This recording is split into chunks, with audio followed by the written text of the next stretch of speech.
आपके अपने YouTube channel EDU एडिटा पर आपका स्वागत है। जैसा कि आपको पता है, रिवीजन क्लास चल रहा है क्लास 12 के अकाउंटेंसी का, और इस सीरीज में हम आगे बढ़ चुके हैं और अपना चैप्टर है डिसोल्यूशन ऑफ फॉर्म। इस पार्टनरशिप फॉर्म को डिसॉल्व करना सीखेंगे हम लोग, और जितने भी कॉन्सेप्ट है उसको हमने एक रिवीजन चार्ट बनाकर लिखा है आपके सामने में। ठीक है, एक बैलेंस शीट भी हमने आपको बनाकर समझानी है। मैं सारी चीज़ें इसमें समझाऊंगा। ठीक है, एक ही बोर्ड में एक ही क्लास में आपको सारे कॉन्सेप्ट मैं समझा दूंगा, बस आप बने रहिएगा। ठीक है, शांति से बस देखना है और इसको समझने का प्रयास करना है। ठीक है, ये बहुत बेहतरीन चैप्टर है। जैसा कि आपको पता है, इसमें बहुत ज़्यादा चीज़ें नहीं हैं, बस हमको इसको सॉल्व करना रहता है, और क्वेश्चंस एक ही तरीके के क्वेश्चन आपको बार बार देखने को मिलेंगे। ठीक है, कि आप इस तरीके से विघटन करके बताओ, राइट ना। तो मैं इसको शुरू करूँगा। इससे पहले कि मैं शुरू करूँ इस चार्ट को, इस रिवीजन चार्ट को मैं धीरे धीरे समझाऊंगा। आप घबराना बिल्कुल नहीं, सब तरफ नहीं देखना है, बस मैं जहाँ दिखाऊंगा वहीं देखना है। ठीक है, जहाँ मैं पहुँचाना चाहता हूँ वहाँ पहुँचने का प्रयास करना। ठीक है, तो एक बार बताते हैं सब लोग रिवीजन के लिए रेडी हैं। अपना चैप्टर है डिसोल्यूशन ऑफ फॉर्म। ठीक है, पार्टनरशिप फॉर्म।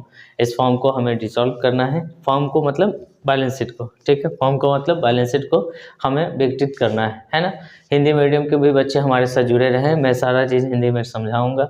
लिखा ज़रूर है इंग्लिश में, लेकिन घबराने की ज़रूरत नहीं है, आप लिखते भी इंग्लिश में ही हैं। समझ रहे हैं मेरी बात को। चलिए, मैं सारे कॉन्सेप्ट डिस्कस करूंगा एक ही क्लास के अंदर, और सब कुछ आपको बता दूंगा जो जो आप रिवीजन करने लायक है और जो आप भूल चुके हैं। ठीक है, ये क्लास उन बच्चों के लिए है जो अपने पूरे सिलेबस को कवर कर चुके हैं, लेकिन वो धीरे धीरे बहुत सारी चीज़ें आगे बढ़ते गए और पीछे भूलते गए। वो सारी चीज़ें रिपीट करने के लिए हम आए हैं और आपको समझाने के लिए। एग्ज़ाम बहुत करीब है। ये हमारा chapter dissolution of partnership form है। इसके बाद शेयर पढ़ने हैं, डिवेंचर पढ़ने हैं, उसके बाद शेयर के आपको रिडम्पशन भी, शेयर का फोरफीचर भी पढ़ना है। ठीक है, और उसके बाद अपना चैप्टर सब है, इजी चैप्टर सब है। ठीक है, टेंशन लेने की ज़रूरत नहीं है। कुछ बच्चों की रिक्वेस्ट कैश फ्लो स्टेटमेंट को लेकर है, तो बिल्कुल मैं कैश फ्लो स्टेटमेंट पढ़ाऊंगा, और एक क्वेश्चन फिक्स रहता है कैश फ्लो स्टेटमेंट का। अब बहुत टेंशन नहीं लेना है, इतना शानदार चैप्टर है ना, पता नहीं क्यों बच्चे परेशान रहते हैं उस चैप्टर से। ठीक है, कैश फ्लो स्टेटमेंट सिर्फ कैश के बारे में जानकारी लेनी है। इसमें तो मान के चलो कि बहुत सारी चीज़ें हैं। ठीक है, लेकिन कैश फ्लो स्टेटमेंट में क्या परेशानी है, उसमें सिर्फ कैश को जनरेट करना सीखना है। ठीक है, कैश कहाँ से आ रहा है, कैश को कहाँ को जा रहा है, इनफ्लो आउटफ्लो। ठीक है, बस बाकी चीज़ें आपको समझ में आती रहेंगी। ठीक है, तो एक बार इसको शेयर कर दीजिए अपने दोस्तों के बीच में, फिर देखिए क्वेश्चन, देखिए कितना मज़ा आता है आपको पढ़ने में, राइट। ठीक है, इसको समझते हैं ज़रा। ये क्या लिखा है, एज पर इंडियन पार्टनरशिप एक्ट 1932 के according dissolution of firm means termination of partnership among. Partnership को समापन कर देना है। ठीक है, फॉर्म के पार्टनरशिप को क्या करना है, समापन कर देना है। सभी जो पार्टनर्स है, पार्टनर के फॉर्म के जितने भी पार्टनर हैं, सभी भागीदार के जो फॉर्म चल रहे हैं सबको बंद कर देना है। ठीक है, अब बंद कर देने का मतलब क्या होता है, बंद कर देने का मतलब क्या होता है, बिजनेस पूरी तरीके से बंद हो जाएगी। ठीक है, ना कोई आएगा ना कोई जाएगा, सब कुछ खत्म हो जाएगा। ठीक है, ना किसी नया पार्टनर को लेना है, ना कोई रिटायरमेंट हो रहा है, ना रिटायरमेंट वाला केस आपको लगाना है।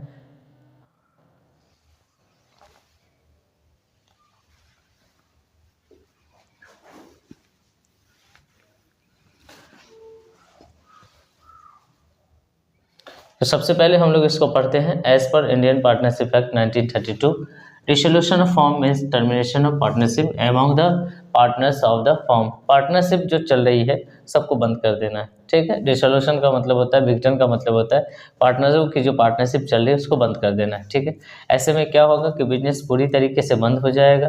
सभी एसेट को आप बेच दीजिए, रियलाइज कर लीजिए, सब पैसे ले लीजिए एसेट को बेच बेच के।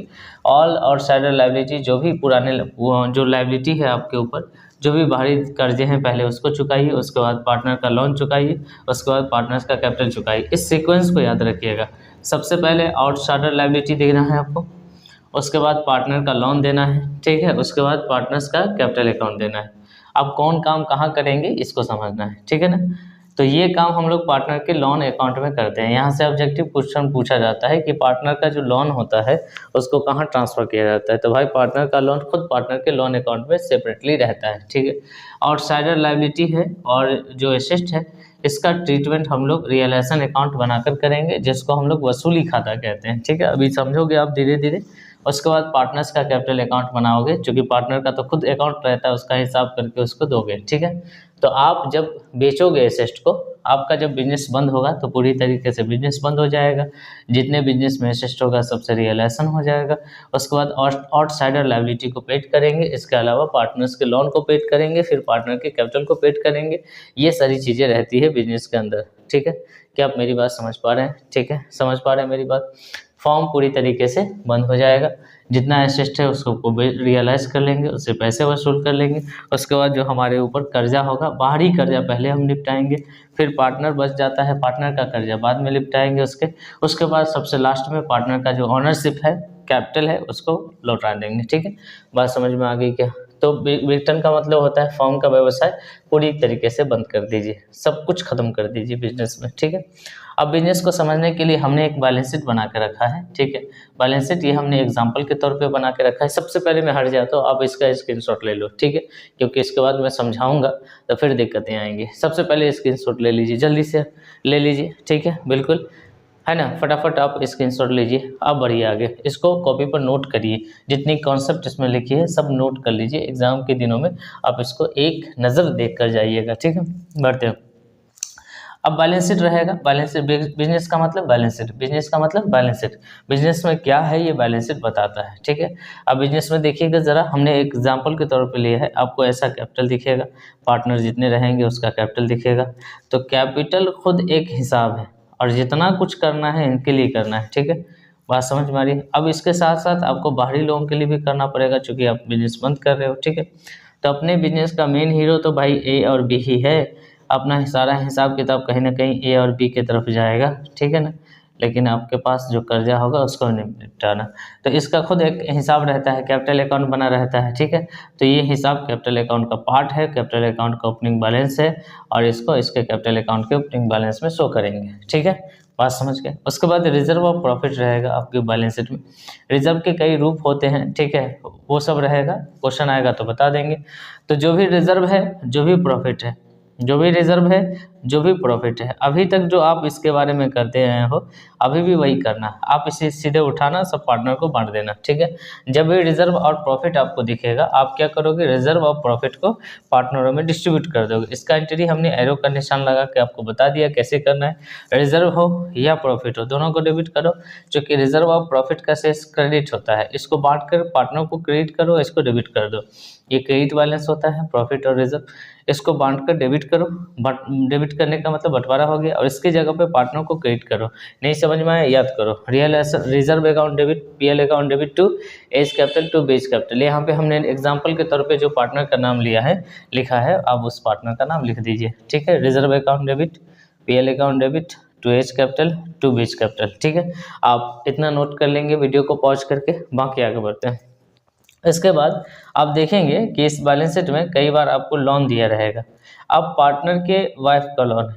ठीक है, और एक आप ये देख रहे होंगे पार्टनर का लोन, राइट ना। एक है पार्टनर के वाइफ का लोन और एक है पार्टनर का लोन। तो इसमें से ये जितने भी आउटसाइडर लायबिलिटी है, वाइफ का लोन आउटसाइडर लायबिलिटी हुआ, क्रेडिटर्स आउटसाइडर लायबिलिटी हुआ, बिल्स पेबल आउटसाइडर लायबिलिटी हुआ, और टेस्टिंग एक्सपेंस आउटसाइडर लायबिलिटी हुआ। लेकिन एज लोन जो है वो इनसाइडर लायबिलिटी है ना। एज लोन क्या है, इनसाइडर लायबिलिटी, राइट ना। तो जिस तरीके से पार्टनर के कैपिटल का अकाउंट सेपरेट रहता है, उसी तरीके से ए के लोन अकाउंट का अकाउंट सेपरेट रहता है। ठीक है, मतलब पार्टनर का लोन अकाउंट सेपरेट होता है, राइट ना। इसको हम इसके सेपरेट अकाउंट में दिखाते हैं। ये भी सेपरेट अकाउंट है इसका, ये भी सेपरेट अकाउंट है। ये क्या है, इस अकाउंट का डिस्ट्रीब्यूटेड प्रॉफिट है या लॉस है, राइट ना, एक्यूमुलेटेड है। तो इसको उठा के सीधे पार्टनर को देना है, और देने का एंट्री है reserve account debit, PL account debit to as capital to beach capital. Example के तौर पे हमने ए और बी लिखा है। ठीक है, अभी आप यहाँ से सीधे यहाँ आए हैं, अभी धीरे धीरे समझते हुए आगे बढ़ेंगे, राइट ना। उसके बाद ये सब क्या है, ये सब आउटसाइडर लायबिलिटी है, और आउटसाइडर जितना भी लायबिलिटी है इस सब का काम होगा रियलाइजेशन अकाउंट के माध्यम से। ठीक है, ये डायरेक्ट पार्टनर को नहीं जाएगा। ठीक है ना। उसके बाद बढ़े आगे, रिजर्व जो भी दिखेगा सीधे बांट देना। ए लोन दिखेगा तो लोन अकाउंट खुद सेपरेट अकाउंट है, इसका अकाउंट इसी के अकाउंट में होगा। ठीक है, इसका जो भी हिसाब होगा इसी के अकाउंट के माध्यम से पे करेंगे, राइट। तो कैपिटल अकाउंट अलग हो गया, एज का लोन अकाउंट अलग हो गया। कैपिटल अकाउंट से पहले लेकिन लोन अकाउंट पेड करना है, याद रखना। कैपिटल अकाउंट से पहले लोन अकाउंट पार्टनर का दो हिसाब है, as a loan as a capital. तो पहले लोन अकाउंट पेड करना, फिर कैपिटल अकाउंट पेड करना, क्लियर है। उसके बाद देखना यहाँ कैश और बैंक। कैश और बैंक जो होता है ये इसका हिसाब सबसे लास्ट में करना है, क्योंकि सारा काम जो भी करेंगे कैश और बैंक में करेंगे, कैश से करेंगे, बैंक से करेंगे, तो लास्ट में और कैश और बैंक का हिसाब आप चेक करिएगा कि क्या बराबर हुआ या नहीं हुआ, राइट। तो कैश और बैंक का हिसाब सबसे लास्ट में होगा। क्या होगा? लास्ट में। क्लियर? सबसे लास्ट में होगा। आपसे क्वेश्चन पूछा भी जाता है कि विघटन के समय सबसे आखिरी में कौन सा अकाउंट बनाया जाता है, तो आप कहेंगे कैश अकाउंट या बैंक अकाउंट। ऐसा क्यों किया जाता है? क्योंकि जितना भी सारा काम होना है कैश में ही होना है, ठीक है ना, कैश और बैंक के माध्यम से होना है। क्लियर? उसके बाद आप देख रहे हैं बिल्डिंग है, फर्नीचर है, डेप्टर है, यहाँ से पैसे फंसे हैं, यहाँ से पैसा निकालना है, यहाँ से भी पैसा निकालना है। बाकी आप ये देखिए कि जो गुडविल है विघटन के समय ये गुडविल भी डिस्ट्रीब्यूटेड रियलाइजेशन अकाउंट में चला जाता है। इससे पहले आपने पढ़ा होगा कि पुराना गुडविल को रिटर्न ऑफ कर दिया, लेकिन यहाँ नहीं करेंगे, ये पूरा का पूरा गुडविल उठाकर रियलाइजेशन अकाउंट में ट्रांसफर करेंगे। जैसा कि आप देख रहे हैं कि ये पीएल अकाउंट का पैसा है, प्रॉफिट एंड लॉस अकाउंट का ये एसेट साइड में इसलिए है क्योंकि ये लॉस है, ये उठा के सीधे पार्टनर को दिया जाएगा, राइट ना, ये उठा के सीधे पार्टनर को दिया जाएगा। तो प्रॉफिट बांटेंगे तो इस तरह बांटेंगे, लॉस बांटेंगे तो यहाँ पर पार्टनर डेबिट में आ जाएगा, ये प्रॉफिट एंड लॉस अकाउंट नीचे में 2 में आ जाएगा। बाकी क्वेश्चन में हम आपको बताते रहेंगे, ठीक है। अभी आप ये देख रहे हैं कि हमने आपको कहा कि कैश का कोई काम नहीं करना। आपको क्या करना है? आपको सबसे पहले अब जो समझना है वो ये समझना है कि जितने भी आउटसाइडर लायबिलिटी है, जरा ध्यान से देखिए, मैं आपको अंडरलाइन करके बता रहा हूँ। इधर आउटसाइडर लायबिलिटी है और जितना भी आपके पास एसेट है जहाँ से पैसे वसूल होने हैं, जहाँ से पैसे वसूल होने, हम जो मीनिंग पे थे वो मीनिंग अब बताएंगे हम आपको, ठीक है। तो सारे एसेट को बेचना है और सारे आउटसाइडर लायबिलिटी को पेड करना है। ये काम हम रियलाइजेशन अकाउंट में करेंगे। किस अकाउंट में करेंगे? रियलाइजेशन अकाउंट में करेंगे, ठीक है। तो सबसे पहले बनेगा रियलाइजेशन अकाउंट। सबसे पहले क्या बनेगा? रियलाइजेशन अकाउंट बनेगा, ठीक है। समझने का प्रयास करना। तो ये सारा काम जो है आउटसाइडर लायबिलिटी और एसेट को बेचकर आउटसाइडर लायबिलिटी को पेमेंट करने का काम हम रियलाइजेशन अकाउंट के माध्यम से करेंगे। उसके बाद हम पार्टनर के कर्जे को पेड करेंगे, अगर बिजनेस में होगा तो पार्टनर के लोन को पेड करेंगे। उसके बाद हम पार्टनर का कैपिटल अकाउंट हिसाब करेंगे, ठीक है। और इस रियलाइजेशन अकाउंट से जो भी हिसाब किताब आया होगा प्रॉफिट लॉस, वो पार्टनर को भी ट्रांसफर करेंगे। बाकी ये कैपिटल अकाउंट रहेगा, ये बंटवारा करके रिजर्व और सरप्लस हम देंगे, ठीक है। अगर ये रहा तो ये भी बांट के हम माइनस करेंगे पार्टनर के कैपिटल अकाउंट से, ठीक है। बस ध्यान से सिर्फ सुनते जाना, दिमाग बिल्कुल शून्य करके सुनो, ठीक है। हमारी बातों को सुनते जाओ। तो सबसे पहले बच्चों क्या बनाएंगे? रियलाइजेशन अकाउंट बनाएंगे। उसके बाद क्या बनाएंगे? पार्टनर का लोन अकाउंट बनाएंगे। उसके बाद क्या बनाएंगे? पार्टनर्स का कैपिटल अकाउंट बनाएंगे। और सबसे लास्ट में हम कैश बुक बनाएंगे, कैश अकाउंट या बैंक अकाउंट। क्लियर? समझ रहे हैं मेरी बात को? फिर से सुनिए। सबसे पहले रियलाइजेशन अकाउंट बनाएंगे, उसके बाद पार्टनर का लोन अकाउंट बनाएंगे, उसके बाद पार्टनर्स का कैपिटल अकाउंट बनाएंगे, उसके बाद कैश बुक बनाएंगे। लेकिन जर्नल एंट्री जब करने को कहेगा, जो जो काम हमको दिखता जाएगा हम करते जाएंगे। ये हमें बंटवारा करने को दिखेगा, हम बांट देंगे ऐसे। ये हमें ए का लोन पेमेंट करने को दिखेगा, ऐसे बांट देंगे, राइट ना। उसके बाद ये सब जो काम है, ये आउटसाइडर लायबिलिटी और ये बिल्डिंग, फर्नीचर, डेप्टर, ETC, ये जो एसेट है, ये सब को हम रियलाइजेशन अकाउंट के माध्यम से काम करेंगे। रियलाइजेशन अकाउंट के माध्यम से मतलब इस अकाउंट को, सारे अकाउंट को रियलाइजेशन अकाउंट में ट्रांसफर करेंगे। उसके बाद सारे लायबिलिटी को रियलाइजेशन अकाउंट में ट्रांसफर करेंगे। ए पार्टनर है, ए की वाइफ पार्टनर है, ए की वाइफ आउटसाइडर लायबिलिटी में आएंगे। Creditors outsider liability, bills payable outsider liability, और टेस्टिंग एक्सपेंडिचर जिसका काम करवाए, जिससे उनका खर्चा रोक के रखें, आउटसाइडर लायबिलिटी, राइट। ये पार्टनर इनसाइडर है, ये पार्टनर इनसाइडर है। लेकिन कैपिटल अलग चीज़ है, लोन अलग चीज़ है। पहले लोन का पेमेंट होगा, फिर कैपिटल का, और जितना भी हिसाब होगा कैपिटल में होगा, लोन में नहीं। लोन एक सेपरेट एंटिटी रखता है, तो लोन का हिसाब हम सीधे लोन अकाउंट में करके पेमेंट करेंगे, ठीक है। कहानी समझ में आ रही है सबको? फिर से समझिए। सबसे पहले हम लोग क्या करेंगे? अब ये काम पहले कर लें या ये काम पहले कर लें? आउटसाइडर लायबिलिटी को, ये इस मीनिंग को समझ लीजिए। एसेट और आउटसाइडर लायबिलिटी का काम करेंगे। एसेट से पैसा वसूलेंगे, इसको पेमेंट करेंगे, कुछ बचेगा तो पार्टनर को दे देंगे, ठीक है। अब यहाँ पर एक चीज़ समझना है आपको, एसेट के विरुद्ध जो भी प्रावधान है ये लायबिलिटी के साथ ट्रांसफर हो जाएगा, ठीक है। या तो ये इधर लिखिए या इसमें से माइनस करके लिखिए, बात एक है। अब कोई डेप्टर है जिसका वैल्यू में से हम प्रोविज़न करके रखे हैं, तो मेन वैल्यू वो है जो प्रोविज़न से पहले का है। तो मेन वैल्यू जो है बुक वैल्यू, उसमें जो प्रोविज़न है ये सिर्फ नाम मात्र आप समझ लीजिए। इसको आप क्या करना है, आपको लायबिलिटी की तरफ ट्रांसफ़र करके छोड़ देना है। जहाँ लायबिलिटी ट्रांसफ़र होगा वहीं पर कर देना है, क्योंकि एसेट का निगेटिव वैल्यू है। लायबिलिटी भी क्या होता है? एसेट का निगेटिव वैल्यू होता है, राइट। आप समझ गए। तो सबसे पहले कौन सा अकाउंट बनेगा, रियलाइजेशन अकाउंट, उसके बाद पार्टनर्स लोन अकाउंट, उसके बाद पार्टनर्स कैपिटल अकाउंट, उसके बाद कैश बुक। आप जो भी प्रॉफिट वगैरह बांटेंगे इस तरह बांटेंगे, अगर एक लोन है तो एक ही लोन सेपरेटली पेमेंट होगा, ठीक है। वैसे ये गुडविल भी ट्रांसफर होगा रियलाइजेशन अकाउंट में, क्योंकि रिटर्न के समय आप इसका भी वैल्यू वसूल लेते हो। क्लियर है, अब समझना जरा। अब यहाँ पर सारे अकाउंटिंग ट्रीटमेंट हमने लिखा, आप यहाँ तक समझ ही गए होंगे, सारी बातें समझ गए होंगे, कहानी समझ गए होंगे, ठीक है।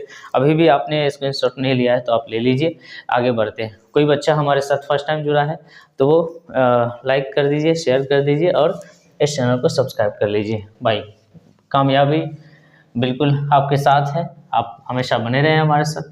आइए अकाउंटिंग ट्रीटमेंट देखते हैं रियलाइजेशन अकाउंट से संबंधित, जो जो रियलाइजेशन में हमको करना है। सबसे पहले आप देखिए एसेट का डेबिट बैलेंस होता है, जब भी ये ट्रांसफर होगा अपनी जगह छोड़ के ये क्रेडिट में आ जाएगा और इसकी जगह पर रियलाइजेशन आ जाएगा, ठीक है। तो याद रखेंगे एसेट जितने हैं सबको ट्रांसफर करने के लिए रियलाइजेशन अकाउंट डेबिट करेंगे और सन्ड्री एसेट करेंगे। सुन लो, ठीक है, realisation account debit to sundry asset, जितने एसेट है सबको उठा के ट्रांसफर कर दोगे, ठीक है। लेकिन ध्यान रहे ये प्रोविजन वगैरह नहीं ट्रांसफर करना है, ये बुक वैल्यू ये है, ठीक है। प्रोविजन को कर्ज के साथ ट्रांसफर कर देना, एक तो ये बात समझ में आ गया। तो एसेट को जब भी ट्रांसफर करोगे रियलाइजेशन अकाउंट डेबिट में आएगा, क्योंकि एसेट का डेबिट बैलेंस होता है। तो रियलाइजेशन अकाउंट डेबिट में आ गया, मतलब यह है कि एसेट को रियलाइजेशन ने टेक ओवर कर लिया, राइट ना। तो रियलाइजेशन अकाउंट डेबिट हो जाएगा टू सन्ड्री एसेट। ये एक अकाउंट है, नॉमिनल अकाउंट है, प्रॉफिट एंड लॉस अकाउंट के लिए बनाया जाता है। मतलब बिल्डिंग एसेट और लायबिलिटी के पेमेंट और वसूली से जो भी पैसा वसूल होने वाला है, जो भी इनकम होने वाला है या लॉस होने वाला है, उसको कैलकुलेट करने के लिए ये रियलाइजेशन अकाउंट बनाया जाता है। क्लियर। तो ट्रांसफर टू ऑल एसेट, जितने भी एसेट है जिससे पैसे वसूल करने उसको ट्रांसफर करने के लिए एंट्री होगा realisation account debit to sundry asset account, ठीक है ना। अब अकाउंट में इसको ट्रांसफर करना हो तो रियलाइजेशन अकाउंट के डेबिट है ना, तो उसके डेबिट में एसेट को ट्रांसफर करना है। उसी तरीके से कर्ज को ट्रांसफर करोगे तो इसका उल्टा एंट्री करोगे, sundry liability account debit to realisation account, ठीक है। अब बारी आती है कि एसेट से पैसा वसूल करना है, ठीक है। तो एसेट से पैसा वसूल करोगे तो अगर कैश में वसूली हो रही है तो कैश अकाउंट डेबिट लिखना। अब कई बार क्या होता है कि पार्टनर चाहता है कि एसेट हमको दे दीजिए, तो अगर पार्टनर लेना चाहता है, ठीक है, निर्धारित कीमत पर पार्टनर लेना चाहता है तो उसके अकाउंट में चढ़ा देंगे, ठीक है। उससे पैसा नहीं लेंगे, कैश दे भी सकता है, अगर कुछ नहीं तो उसके अकाउंट में चढ़ा देंगे, ठीक है। क्योंकि उसका अकाउंट बना हुआ है पार्टनर के, तो हिसाब में ऑलरेडी पैसा रहता है, ठीक है ना, उसके अकाउंट में ट्रांसफर कर देंगे। तो कैश को रिप्लेस करके हम पार्टनर को डेबिट करेंगे, partners capital account debit to realisation account, ठीक है ना। एसेट से जो भी वसूली होगी, एसेट से जो भी वसूली होगी रियलाइजेशन अकाउंट के माध्यम से होगी, ना कि एसेट से। सुनो, सारे एसेट को रियलाइजेशन अकाउंट में ट्रांसफर कर दीजिए। अब जो वसूली होगी वो रियलाइजेशन अकाउंट के माध्यम से होगी, ठीक है। अब रियलाइजेशन अकाउंट से पैसा वसूल हो रहा है तो रियलाइजेशन अकाउंट को कैश में कन्वर्ट करना है, तो इसके जगह पर कैश आ जाएगा या इसकी जगह पे पार्टनर आ जाएगा, ठीक है, या और उसके बाद रियलाइजेशन क्रेडिट में आ जाएगा। अब सुन लो, रियलाइजेशन से जब भी पैसा वसूल होगा, है ना, या कोई पार्टनर एसेट को टेक ओवर करेगा तो cash account debit to realisation account या partners capital account debit to realisation account.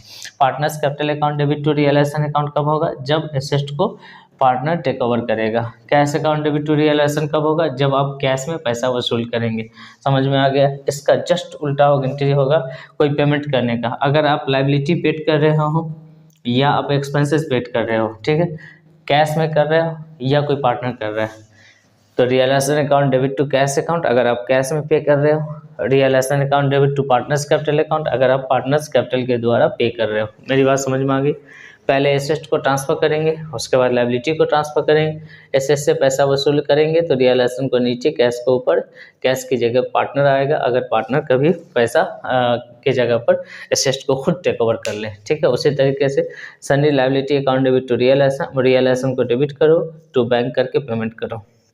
Realisation account debit to bank account या पार्टनर्स कैपिटल अकाउंट। देखो, लायबिलिटी जब ट्रांसफर हुआ तो realisation account debit to sundry liability account debit to realisation होगा।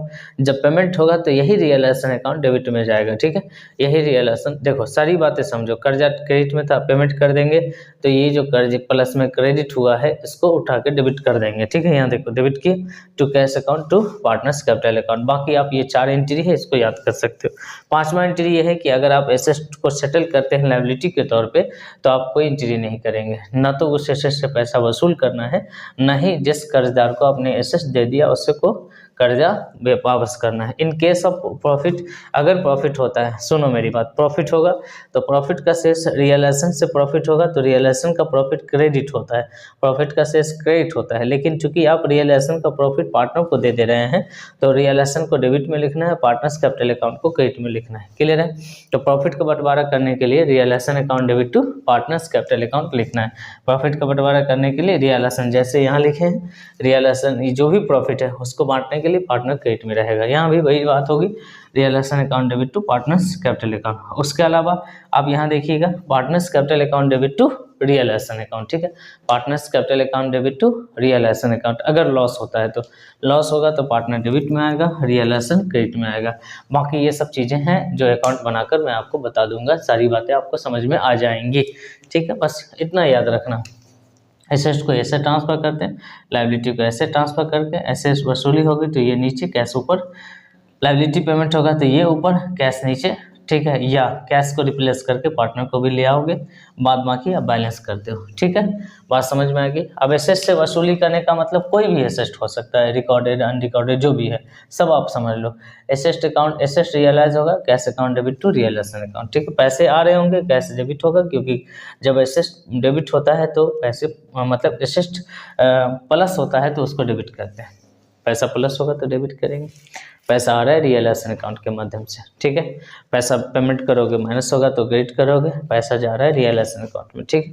किस में जा रहा है तो लोन में जा रहा है। अब देखो लोन को अपने यहाँ ट्रांसफर किया, ये यहाँ आया, इसको पेड करेंगे कैश से तो ये उठ के यहाँ, कैश इसके जगह पर, बस प्लेस चेंज करना है, बाकी कुछ नहीं है, ठीक है ना। क्लियर है? बढ़े आगे बढ़े। तो भाई ये था अपना पूरा थ्योरी, ठीक है। सब कुछ हमने आपको बता दिया, सारी बातें संभावित चीज़ें हमने आपको बता दी है, ठीक है। सबसे पहले याद रखना रियलाइजेशन अकाउंट बनता है, रियलाइजेशन अकाउंट में इस तरह से काम होता है, एसेट को ट्रांसफर करते हैं, जो भी एसेट से पैसा वसूल होना है, जो भी लायबिलिटी को पेड करना है, कैश और बैंक को टच नहीं करना, कैपिटल अकाउंट टच नहीं करना, रिजर्व वगैरह टच नहीं करना। और जब भी आप क्वेश्चन बनाना सब कुछ एक साथ बनाना, ठीक है। कैश का कैश में, बैंक का बैंक में, सब कुछ एक साथ बनाना। पार्टनर का हिसाब पार्टनर में, ये पार्टनर का हिसाब है डायरेक्ट पार्टनर में जाएगा, ठीक है। सब कुछ करना, राइट।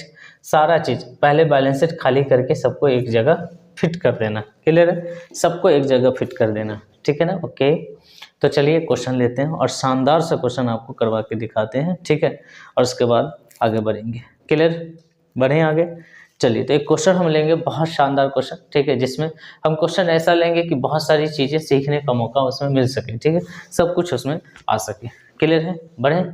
चलिए तो फिर क्वेश्चन लेते हैं आपके लिए और आपको समझाने का प्रयास करते हैं। कंटिन्यू बने रहिए और शेयर करिए।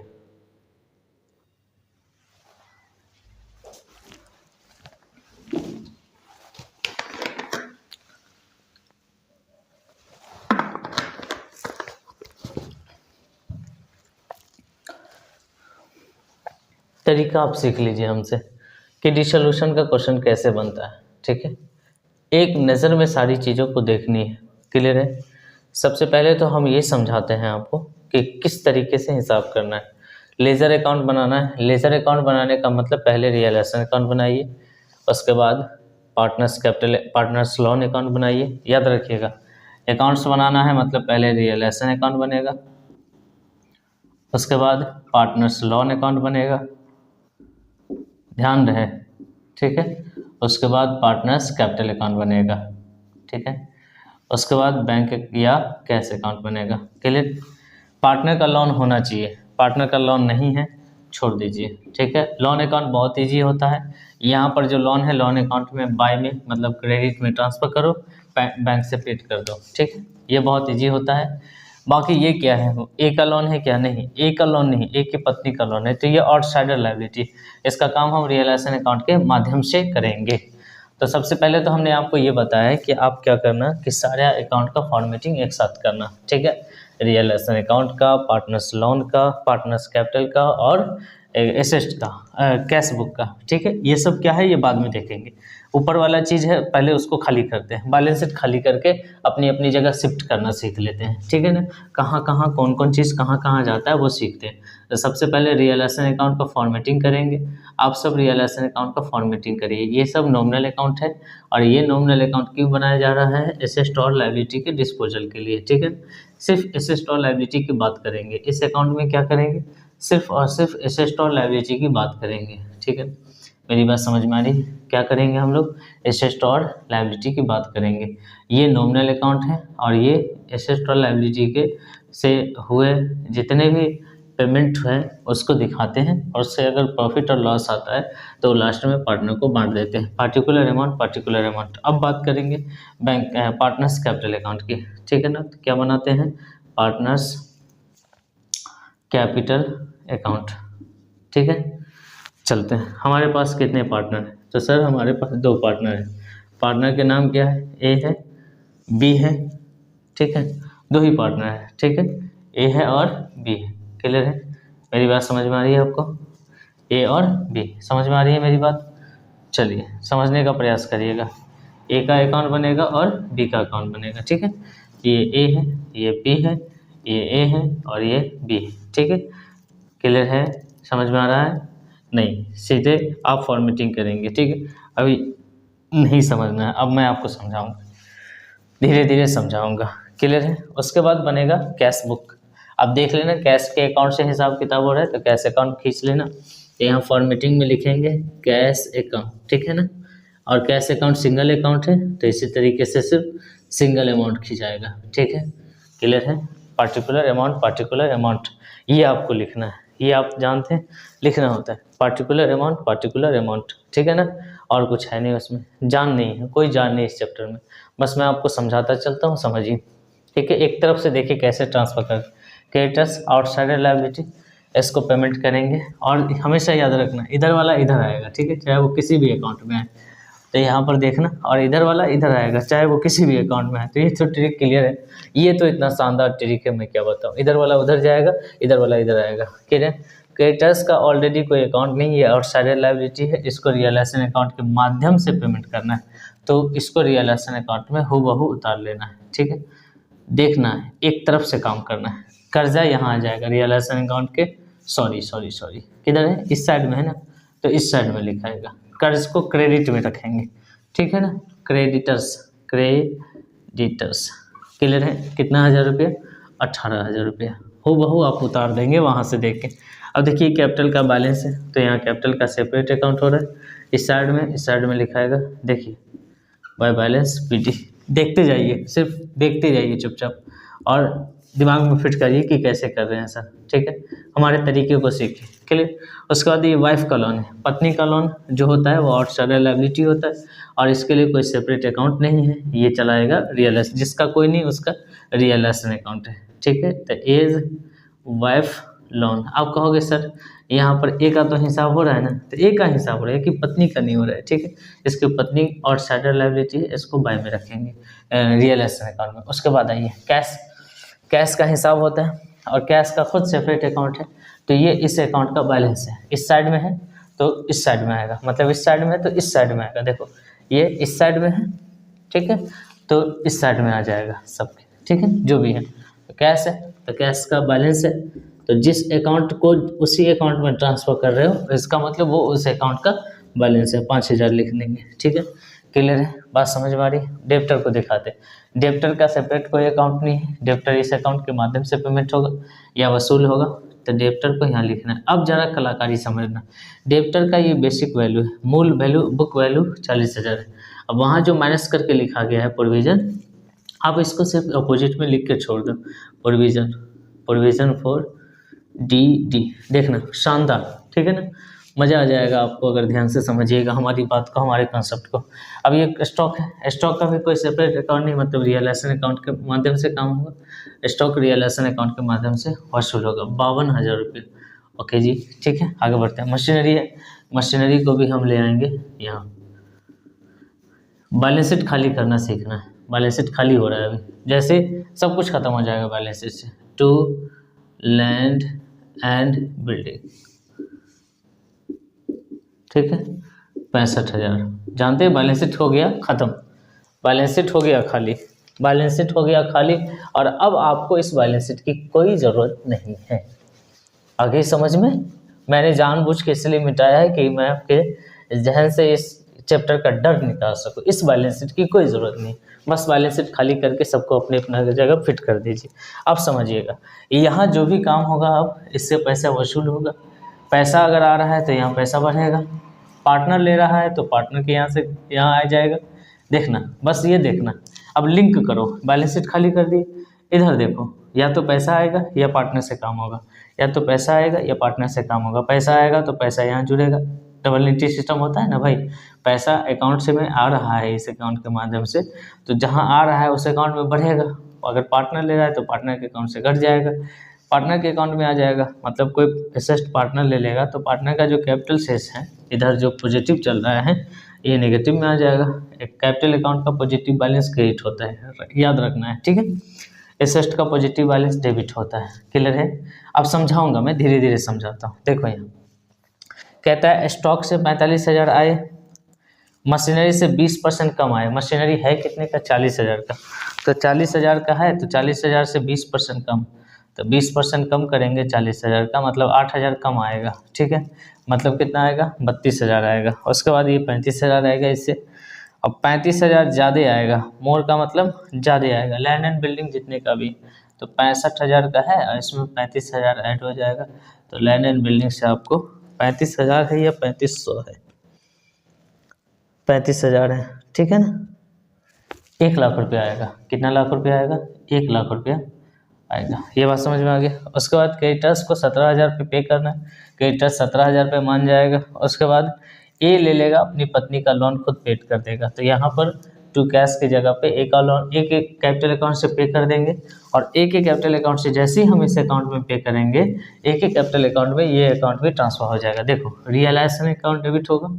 जब पे करेंगे तो कोई भी लायबिलिटी पेड करोगे तो रियलाइजेशन अकाउंट को डेबिट में लिखना, कैश से पेड कर रहे हो तो कैश से पेड करना। अगर कोई पार्टनर पे कर रहा है तो एज कैपिटल अकाउंट लिखना। अब देखो, रियलाइजेशन के अकाउंट में 2 है और ए का भी तो अपना सेपरेट अकाउंट बन रहा है, तो ए के कैपिटल में रियलाइजेशन अकाउंट पाएंगे। ठीक है, समझ में आ रहा है?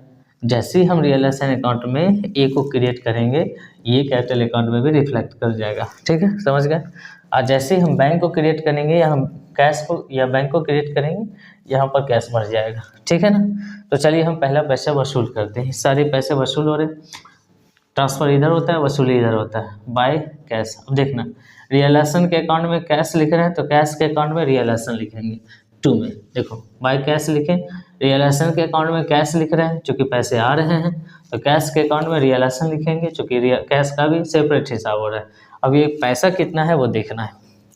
स्टॉक से 45,000 नोट करते जाइए, यहाँ से 8,000 का मतलब 32,000, उसके बाद डेबिटर से 35,000, उसके बाद क्रेडिटर से इससे 1 लाख रुपया, उसके बाद ये तो पेमेंट वाला है। ठीक है, तो टोटली अपने पास कितने आएंगे? ये आ जाएगा 30, 3 90, 9 4 13। ठीक है, 7 3 10 3 7 3 10, 2 लाख। ठीक है, 2,10,000, 2,12,000, 2,12,000 रुपया आएगा। ठीक है, तो टोटली आपको 2,12,000 रुपया आ रहा है। एक बार और जोड़ लेते हैं, जोड़ के देखते हैं। 33 60 4 80 100 110 112। ठीक है, 2,12,000 रुपया आ गए। सारे के सारे पैसे एक साथ कैलकुलेट कर लो। अब जैसे ही 2,12,000 रुपया तुम कैश में क्रिएट किए, यहाँ से पैसा वसूल किए, वसूली जब होता है तो देखो, वसूली जब होगा तो कैश अकाउंट डेबिट होगा, टू रियलाइजेशन अकाउंट होगा। ठीक है, कोई सा भी पैसा वसूल हो रहा है तो देखो, रियलाइजेशन के अकाउंट में बाय कैश, तो कैश के अकाउंट में टू रियलाइजेशन, तो यहाँ रियलाइजेशन अकाउंट लिखो। कितना रुपया? 2,12,000 रुपया। सर क्लोज कैसे करेंगे? तो पहले ये अकाउंट क्लोज होगा जब सारा हिसाब हो जाएगा, फिर ये अकाउंट क्लोज होगा, फिर ये अकाउंट क्लोज होगा। ठीक है, इसलिए सीक्वेंस याद रखना। उसके बाद देखो जरा, ये हो गया, वसूली हो गया। वसूली के बाद पेमेंट की बारी आती है। पेमेंट में क्रेडिटर्स के बारे में कहा 17,000 रुपये वो उसको देना है, तो क्रेडिटर्स को 17,000 रुपये पेमेंट करो। जैसे ही हम कैश से पेमेंट करेंगे क्रेडिटर्स को, ठीक है, तो जैसे ही हमने कैश से क्रेडिटर्स को पेड किया, ठीक है, अब चाहो तो लिखो, ना चाहो तो मत लिखो। कितना पेड किया? 17,000 में, ठीक है। वैसे ही हम कैश जैसे हम क्रिएट किए रियलाइजेशन अकाउंट में, तो कैश के अकाउंट में रियलाइजेशन क्रिएट होगा बाय में, ठीक है। यहाँ लिखेंगे बाय रियलाइजेशन कितना, तो 17,000। बोला है कि नहीं, समझ में आ रहा है? उसके बाद आगे बढ़ते हैं। और पत्नी का लोन ए ले लेगा, तो यहाँ पर जो पेमेंट होगा टू कैश की जगह पर एज कैपिटल अकाउंट होगा, क्योंकि ए खुद पेड कर देगा अपनी पत्नी का लोन, तो भाई पे क्यों कर देगा? ए को पैसा मिलेगा ना, ए को अभी कैश नहीं देंगे, इसको कैपिटल अकाउंट में ट्रांसफर कर देंगे। जिसका कैपिटल अकाउंट बना है, जिसका हिसाब खुद अकाउंट से हो रहा है, उसको सीधे अकाउंट में ट्रांसफर करेंगे, राइट। और ये अपनी पत्नी का लोन 33,000 में ले रहा है। तो जैसे ही हम ए का कैपिटल अकाउंट यहाँ क्रिएट किए, ए का भी सेपरेट हिसाब हो रहा है, तो रियलाइजेशन अकाउंट में एक ए अकाउंट, तो ए के अकाउंट में रियलाइजेशन, इसके अकाउंट में ए टू में, तो ए के अकाउंट में ये बाय में, तो बाय रियलाइजेशन अकाउंट कितना, 33,000 रुपया। अब देखो जरा समझो, अगर ऐसे नहीं समझ में आए तो ऐसे समझो। भाई कैपिटल अकाउंट का ये पॉजिटिव बैलेंस है ए का, अब देखना ये कैपिटल अकाउंट का पॉजिटिव बैलेंस है ए का, ठीक है। अब ए चूंकि अपने हिसाब कह रहा है कि मैं देख लूँगा अपने घर में, तो ए को पैसा मिलेगा ना, देंगे ना आप पैसा बिजनेस से, तो ए को आप दे दीजिए 33,000 रुपया, बस इसके कैपिटल अकाउंट में चढ़ा के छोड़ दीजिए, ठीक है। अब जो भी हिसाब होगा इकट्ठे इसको मिल जाएगा, क्लियर। बढ़ते हैं आगे, हो गया ये। उसके बाद कहते हैं रियलाइजेशन का एक्सपेंसेस भी है। अब चाहते तो यहाँ पर भी जोड़ के दिखा सकते थे, फिर से टू कैश लिख दीजिए एक्सपेंसेस के लिए, ठीक है। 1,500 रुपया, कितना 100 रुपया भाई, 1,500 रुपया। जैसे ही हम कैश क्रिएट किए, देखो कैश का भी सेपरेट हिसाब हो रहा है, तो बाय रियलाइजेशन, एक बार फिर लिखिए बाय रियलाइजेशन अकाउंट, ब्रैकेट में आप एक्सपेंसेस लिख सकते हैं। 1,500 रुपया हो गया ये हो गया पूरा हिसाब क्लियर, सारा हिसाब क्लियर हो गया। जो भी हमको पैसे आने थे आ गए, जो भी पैसे पेमेंट करने थे कैश में भी पेमेंट हुआ, पार्टनर ने भी किया, पार्टनर को चढ़ा भी दिए, दे भी दिए, ठीक है। अब क्या करेंगे, इसको बैलेंस करेंगे। इसको बैलेंस करने के बाद फिर इसको हम, इसका जो कैपिटल जो भी पैसा आएगा बचेगा वो पार्टनर को ट्रांसफ़र करेंगे, पार्टनर का हिसाब क्लियर करके उसको पेड करेंगे, और उसको पेड करने के बाद जो भी पेमेंट हो रहा है वो कैश में लिखेंगे और बराबर कर देंगे, बात खत्म, ठीक है। यही कहानी है इस चैप्टर की, अगर आप समझ पा रहे हो तो समझो, ठीक है। देखो बैलेंस शीट पहले खाली करेंगे, उसके बाद पढ़ेंगे कि पैसे कहाँ कहाँ से आ रहे हैं बाय में, पैसे कहाँ कहाँ जा रहे हैं टू में, ठीक है। और अगर कैश आ रहे हैं तो कैश में आके जुड़ेगा रियलाइजेशन अकाउंट से, कैश जा रहे हैं तो कैश में से घटेगा। किसी भी एसेट का पॉजिटिव बैलेंस डेबिट होता है, नेगेटिव बैलेंस क्रेडिट होता है। कैपिटल का पॉजिटिव बैलेंस क्रेडिट होता है, नेगेटिव बैलेंस डेबिट होता है। तो जो हम पार्टनर को देंगे वो क्रेडिट में, ठीक है, और जो हम पार्टनर से लेंगे वो डेबिट में। अब देखते हैं कि इससे क्या हो रहा है, क्या प्रॉफिट आ रहा है, क्या लॉस आ रहा है, राइट। तो सबसे पहले इसको जोड़िए, कितना हो रहा है, तो ये हो जाएगा 18,000। मैं मोबाइल फ़ोन का इस्तेमाल कर रहा हूँ, काफ़ी लंबे समय से कोर्स क्लास चल रही है, इसलिए तेज़ी में निपटा देता हूँ मैं इसको, ठीक है। 18,000 प्लस 32,000, ये तो 50,000 हो गया। उसके बाद 2,000, उसके बाद 2,12,000, ये आ गया 2,64,000, ठीक है, 2,64,000। अब जितने भी खर्चे हैं इधर साइड वाले 2,64,000, मतलब क्रेडिट ज़्यादा अगर होता है तो ये आपको प्रॉफिट देगा, ठीक। इसमें से माइनस करेंगे 40,000, देन माइनस करेंगे 52,000, आप भी नोट करते चलिए साथ में। उसके बाद माइनस करेंगे 40,000, उसके बाद माइनस करते हैं 65,000, उसके बाद माइनस करेंगे 17,000, उसके बाद माइनस करेंगे 33,000, उसके बाद माइनस करेंगे 1,500।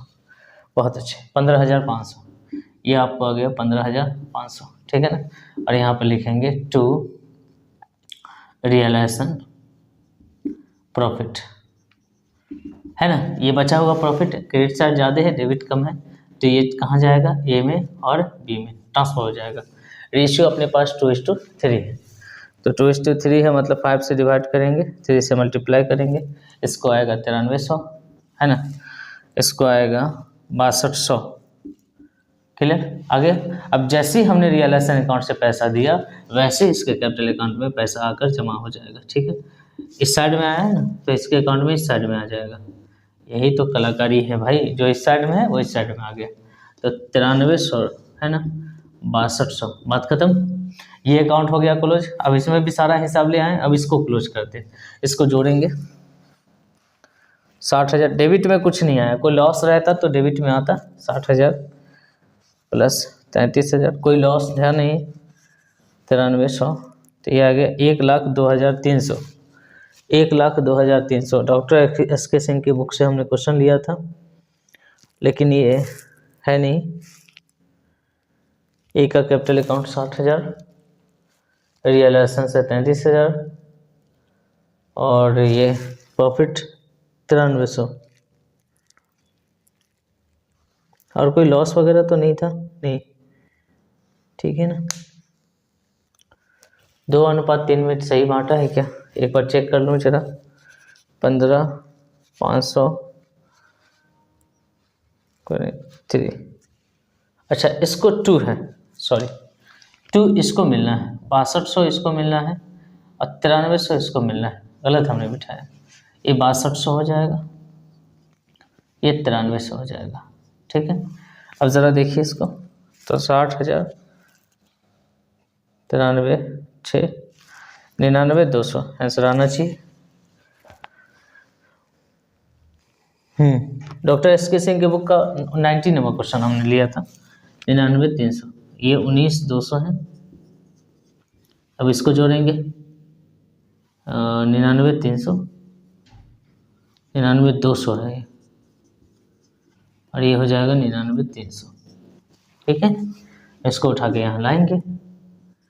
अब यहाँ पर कैपिटल अकाउंट का क्या लिखते थे, पहले बैलेंस लिखते थे, लेकिन अब क्या हो रहा है, ये बिजनेस नहीं रहा तो बैलेंस किस काम का, पेमेंट करिए इसे, इसी को कहते हैं फाइनल पेमेंट, ठीक है ना। ये क्या है, फाइनल पेमेंट, याद आ रहा होगा आपको, आपने बहुत सारे क्वेश्चन पढ़े हैं इसके। तो ये हो जाएगा 99,200, और ये हो जाएगा 99,300। भाई अब जैसे ही हमने कैश क्रेडिट किया यहाँ पे, ठीक है, पेमेंट किया ए को बी को, अब कैश अकाउंट से भी पैसा माइनस होगा। अब ए के अकाउंट में 2 कैश, तो कैश के अकाउंट में बाय ए बाय बी, ठीक है ना। तो यहाँ बाय ए लिखिए, बाय बीच कैपिटल लिखिए, दोनों का कैपिटल लिख दीजिए, 99,200 और 99,300। अब क्या करना है, दोनों को जोड़ना है, दोनों साइड इक्वल हो जाएगा, ठीक है। देखते हैं हम जोड़ के, 5,000, 2,12,000, 2,17,000 रुपया आ रहा है, 2,17,000, एक साइड तो सही है भाई, और ये हो जाएगा 17,000 प्लस 1,500 प्लस 99,200 प्लस 99,300, 2,17,000, दोनों साइड इक्वल है 270, ठीक है। तो इस तरह क्वेश्चन अटेम्प्ट करने हैं आपको विघटन के, ठीक है। साझेदारी फॉर्म का जो विघटन है उसका क्वेश्चन अटेम्प्ट करना है। जितनी बातें हमने आपको बताया है वो सारी बातें आपको याद रखनी पड़ेगी, ठीक है ना। तफसील से आपको सारी बातें याद रखनी है, कैसे कैसे हमने काम किया है। अब ज़रा ध्यान से देखिए, एक आध दो बार रिमाइंड करिए और देखिए कि हम किस तरीके से इसको सॉल्व करें, किस फ्लो में सॉल्व कर रहे हैं, ठीक है। और कहाँ से मैं इसको लिंक करके पढ़ा रहा हूँ, ठीक है। ये बैलेंस से उठा के ले आए, ये बैलेंस से उठा के ले आए, इसका पेमेंट हम इधर करेंगे, इसकी वसूली हम इधर करेंगे। जैसे जैसे पेमेंट करते जाएंगे वैसे वैसे कैश ट्रांसफ़र करते चले जाएंगे। देखिए यहाँ कैश ट्रांसफ़र किए, यहाँ कैश ट्रांसफ़र किए, यहाँ ए में ट्रांसफ़र कर दी, फिर यहाँ देखो यहाँ कैश में आ गया पैसा, ठीक है। फिर ये देखो ये ए और बी में गया, ठीक है। तो ए और बी यहाँ 2 में है तो यहाँ बाय में आ गया। रियलाइजेशन अकाउंट, जिस अकाउंट में है ये वो अकाउंट का नाम लिख देंगे, उसके बाद इसको फाइनल हिसाब करेंगे, कैश लिखेंगे, पेमेंट करना है, ठीक है ना। बैलेंस नहीं लिखना, पेमेंट करना, तो कैश करेंगे। जैसे ही हमने कैश पेमेंट किया, कैश का सेपरेट अकाउंट बन रहा है तो कैश के अकाउंट में ए और बी जाएगा, बराबर हो गया, ठीक है। तो जो आया था वो चला गया, क्लियर है क्या, ठीक है। मुझे उम्मीद है कि आप बहुत कुछ सीखे होंगे, है ना। यही सिखाना था मुझे और आपको समझाना था, जहाँ तक मुझसे प्रयास हो सका मैंने आपको बताया इस चैप्टर में, ठीक है। जितने भी कॉन्सेप्ट थे वो भी हमने डिस्कस कराया आपके साथ, ठीक है। बाकी अगर कोई सुझाव आपको लग रहा है कि कोई टॉपिक आपका कमज़ोर है तो आप बताइएगा, हम उस टॉपिक को छाट के आपको अलग से पढ़ाएंगे, कुछ क्वेश्चन अच्छे क्वेश्चन करवा के दिखाएंगे ताकि आपकी जो कन्फ्यूजन है या जो आप भूल गए हैं उसको याद दिलाया जा सके, ठीक है। बाकी आप बने रहिए हमारे चैनल के साथ, वीडियो को शेयर कर दीजिए और अगर कुछ अच्छा लगा हो तो अपना प्यारा सा कमेंट्स हमें जरूर दीजिएगा। Bye bye, take care.